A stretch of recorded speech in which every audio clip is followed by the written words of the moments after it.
The 19th chapter, in which questions of diplomacy are debated, and Lord Montfallcon's mind grows darker still.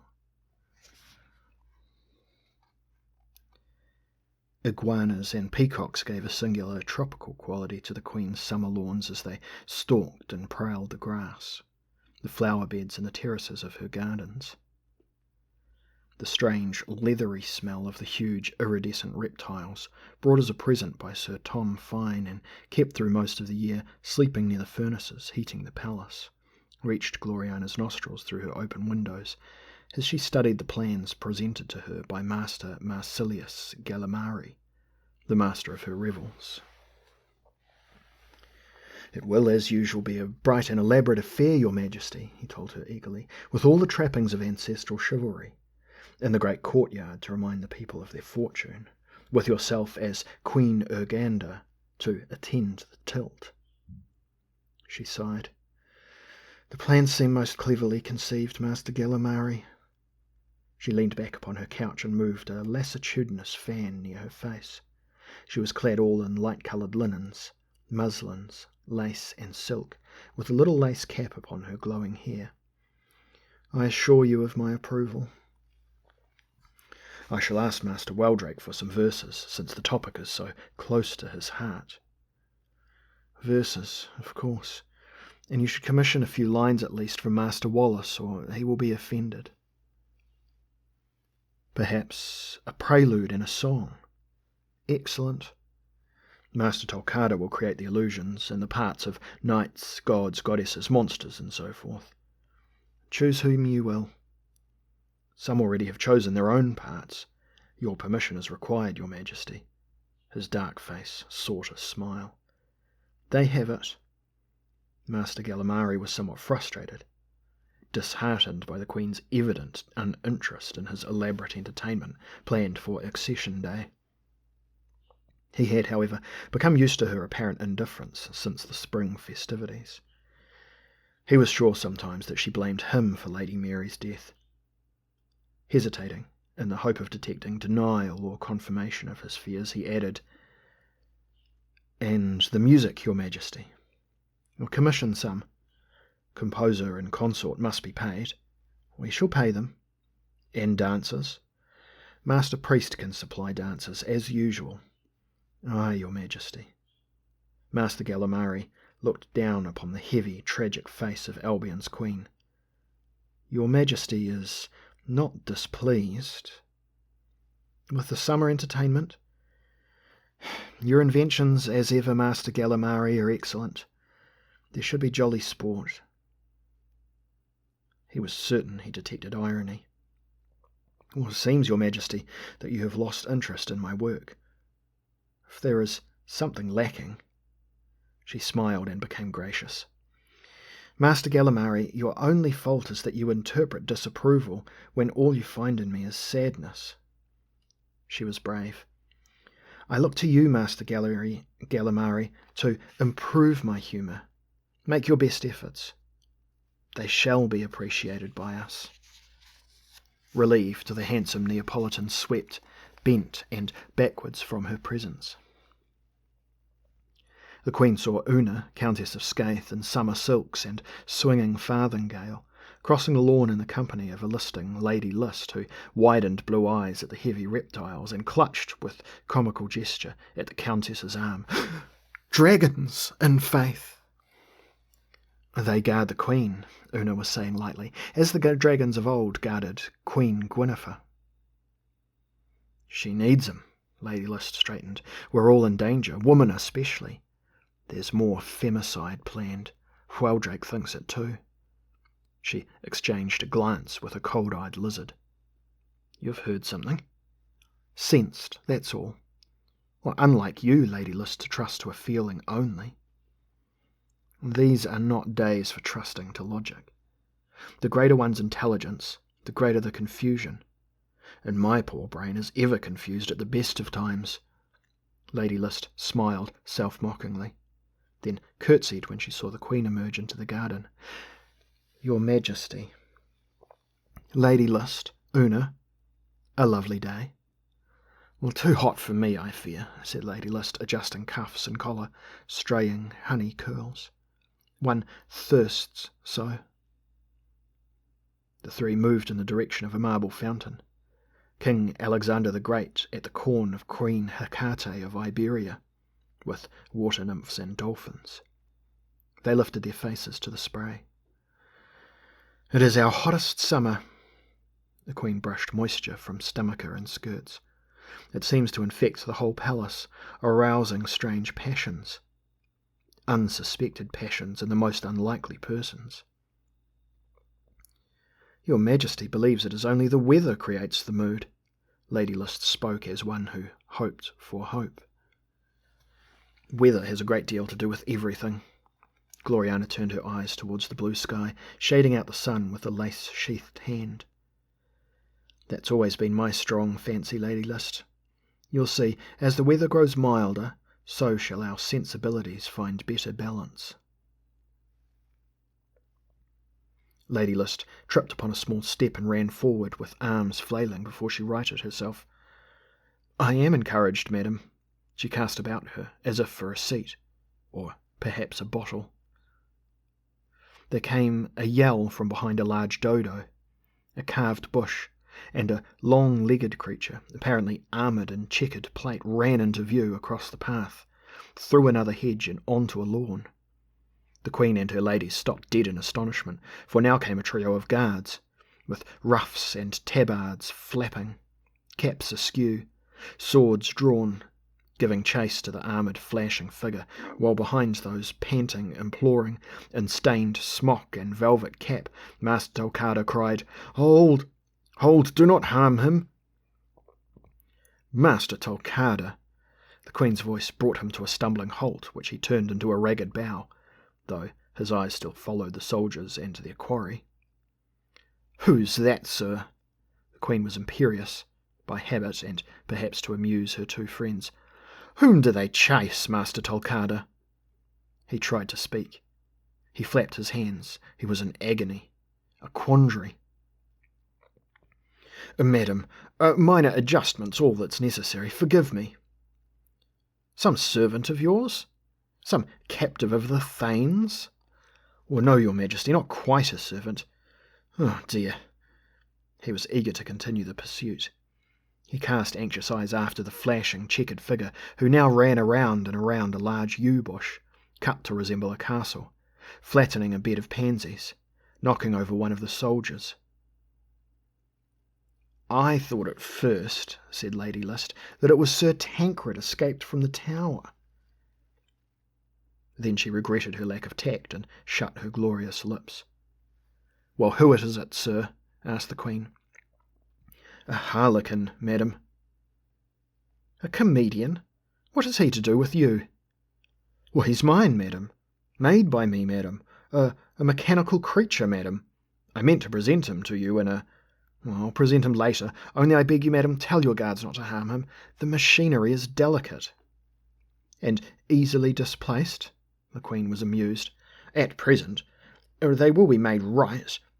If I may continue, madam. Well, try not to destroy our whole garden, Master Tolkada. The inventor bowed rapidly, gratefully, and he was on the run again, crying out to the remaining guards, Hold! You'll harm him further. Just let me reach the lever and he'll stop. The three women seated themselves upon a stone bench and laughed with a spontaneity none had enjoyed for many weeks. Yet it was this laughter which reminded poor Gloriana of her duty once more, for she wished to bring back to her court that certainty, that happy faith which now was threatened. Montfallcon, lost in dark suspicion, no longer exerted his will in the cause of tranquillity, though he swore his ambition was unchanged. Lord Ingleborough, steadily growing more sickly, could not support her, and half her council seemed abstracted, self-involved. Even Dr. Dee's enthusiasm for his investigations had waned, though he spent most of his hours in his lodgings.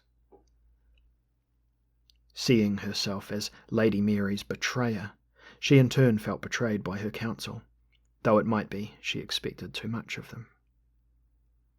She determined that it was to be by her effort alone that optimism and goodwill would return to the court. She must fire her men. She must whip them from their bad humours. She must be Albion, and act an imperial part for them.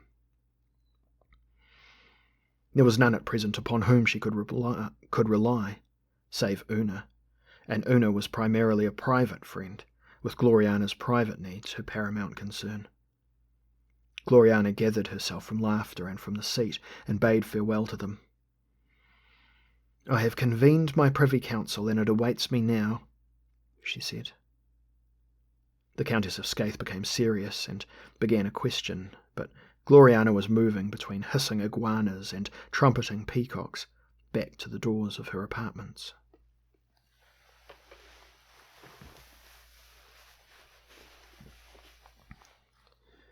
In the privy chamber, their sweating faces dappled with burning colours from the grandiose glass above, their bodies clad in hues to rival that window's glory, magnificent in their summer finery, the Queen's Council assembled somewhat tardily.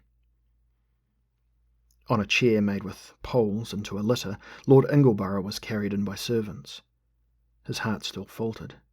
There was gout now in all his limbs, so that he could barely sign his own name on his documents, and he was in considerable pain, relieved a little by a variety of potions, but none satisfactory. He still wore his full, formal dress, his robes and chain of office, his air of authority, but his intelligent eyes frequently clouded with pain.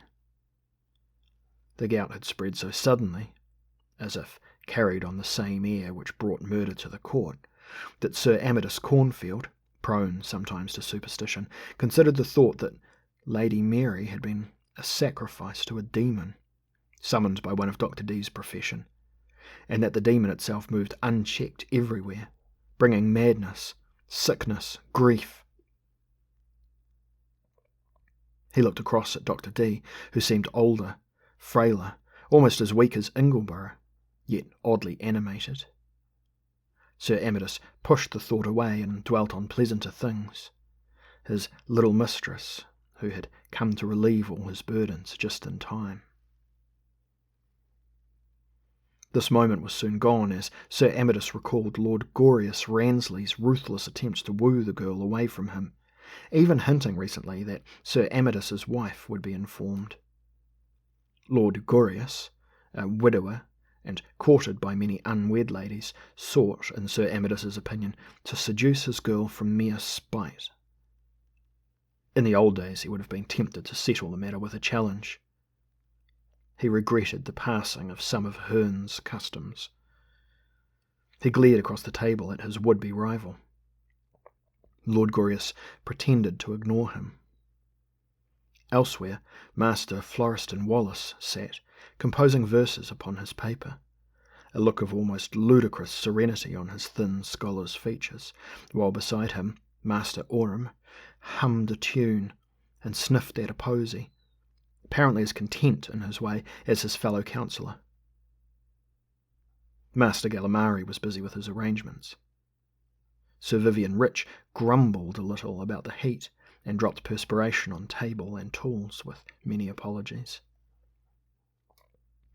Masters Palfreyman and Fowler both yawned and chattered over Sir Vivian's head, their subject being the sapping nature of the heat which made them wish to sleep all day. Lord Montfallcon, resting himself in his chair, his face darkened with care, looked down the long table at the Privy Council, and wondered how he had ever come to assemble such a gutless rabble of fops and flatmouths. He determined to begin to replace them all, even Lisuarte Ingleborough, who had grown too frail for duty. He recalled how cautiously he had selected these men, for qualities of character and intelligence. Again he began to question his own judgment, but was interrupted by, of all people, Sir Orlando Hawes, panting in white, securing a button of his doublet, apologising for lateness. His ebony skin seemed to have an unhealthy cast to it.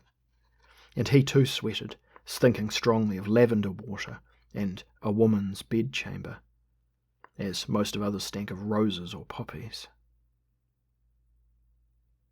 A fine collection of wilting blooms, Montfallcon thought. The first crisis close to home in nearly 13 years, and they broke. And yet, he wondered, could it be merely the murder that had changed them so? It seemed unlikely. He yearned for some of his old, grim colleagues, now dead or exiled or retired, who would have responded to the problem with practical understanding. A servant or two on the rack. A noble or two threatened with accusations of treachery, and the truth would come shouting forth. The doors were opened. They rose, even Ingleborough at the Queen's entrance. In heavy finery she moved slowly to her chair, and as they bowed they were blinded by the bright light from the window behind her. She stood at the table for a moment, contemplating them, thoughtful, and then she sat down, allowing them to resume their own chairs. "Good morning, gentlemen." Montfallcon was surprised by the animation in her voice. "What business have we?" she asked, when they had responded with their greetings. Lord Ingleborough, forgetful of protocol, announced, "Tom Fine's ransom is accepted. He returns in his own vessel shortly." "Excellent news, but he must be chastised, my Lord Admiral. All his booty, if he has any, confiscated, and he must make over a sum towards his own ransom."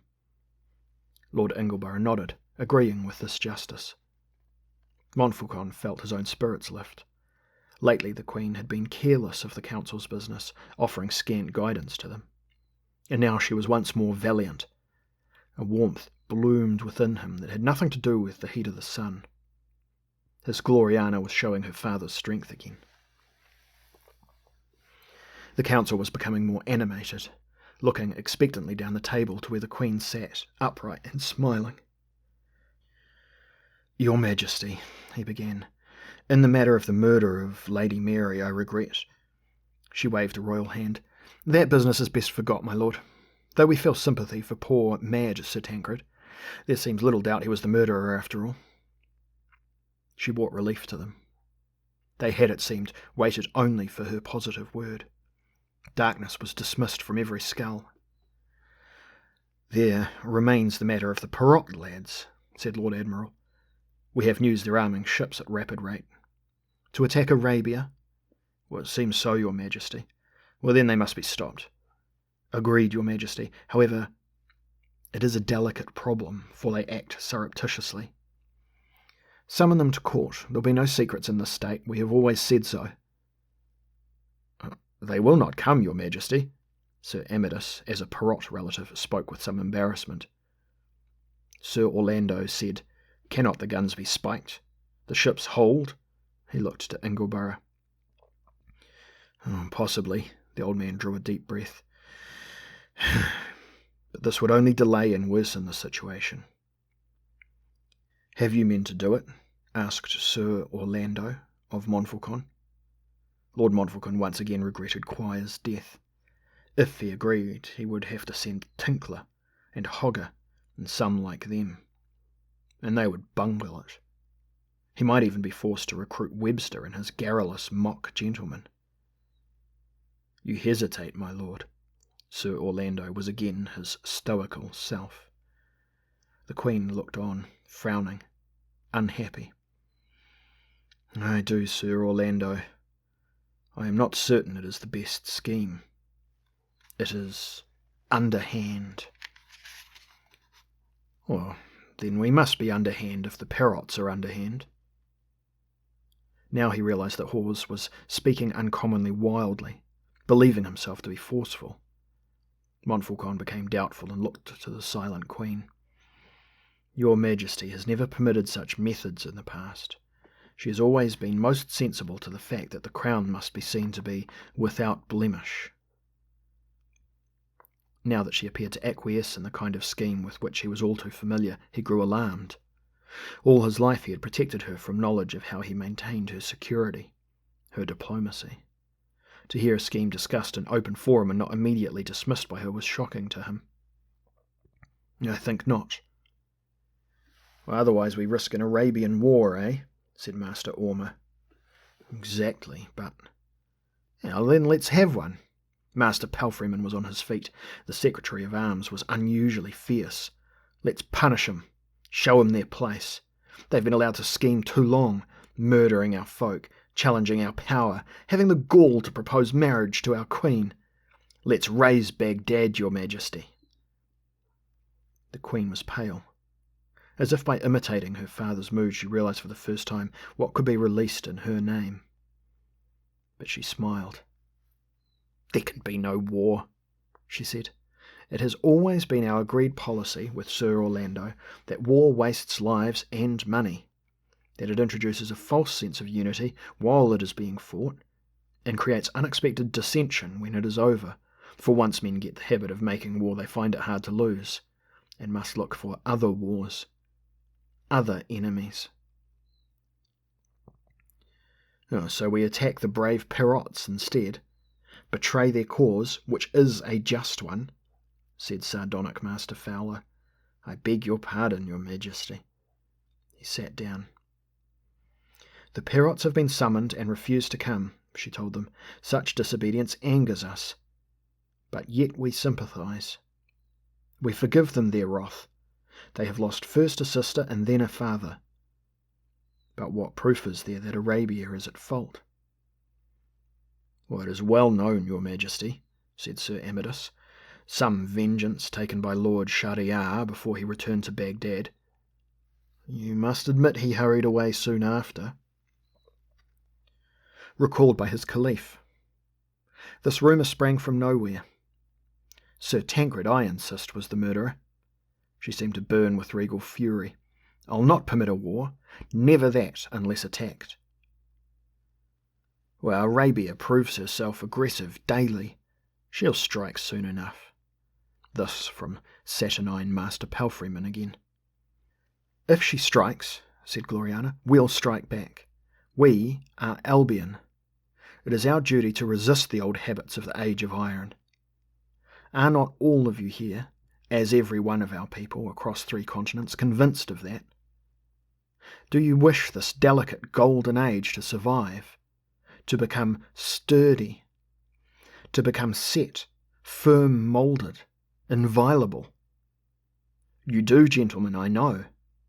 It is the dream we all share, the dream Lord Montfallcon and Lord Ingleborough dreamed, while day by terrible day feet tramped the steps of the scaffold, and the headsman's axe was never dry. We show the whole world the road back to true chivalry. We stand against injustice, immorality, cruelty, tyranny. And this is why we are secure. One base act on Albion's part and the structure crumbles. The dream is destroyed. I am your Gloriana, your queen, your conscience, and your faith. I remind you of a duty which I have not forgotten, and which you must not forget." Montfalcon's face was shining as he listened. He saw the expressions of selfishness, of rage, of disappointment, of cynicism, despair, and malice melting from every face. Lord Ingleborough waved gouty fists and called, "Hear, hear!" in counterpoint, looking about him as if to challenge any who declined assent. And Queen Gloriana laughed and grew to her full height, her stiffened collar a white, glowing aurora behind the blazing auburn of her hair, and the green-blue eyes in her head, the proud, unflinching eyes, were the very eyes of King Herne, whom some had believed to be the very prince of demons, the leader of the wild hunt, hiding antlers beneath his tall iron crown. And the hands on her hips were the strong hands of her warrior forebears, while the smile, following the laughter, was the sweet, wistful smile of her mother, Flana, who, at the age of 13, had given her life for Gloriana's. By this means, half spontaneously, half deliberately, she reminded the council of her legend and her power, and of her origins, which even they could believe as she stood thus before them, were at least half supernatural. Lord Montfallcon bowed before her. "You do well, madam, to remind us. We shall do our duty, every one of us. One petty action," she said, "and we betray all else." Then, disguising her own exhaustion and her inner fears, she bid them good morrow and left them to continue their debate in terms of honour, virtue, and idealism. Only Lord Ingleborough, drowsy in his chair, looked after her and understood what generosity and what courage she had displayed that day.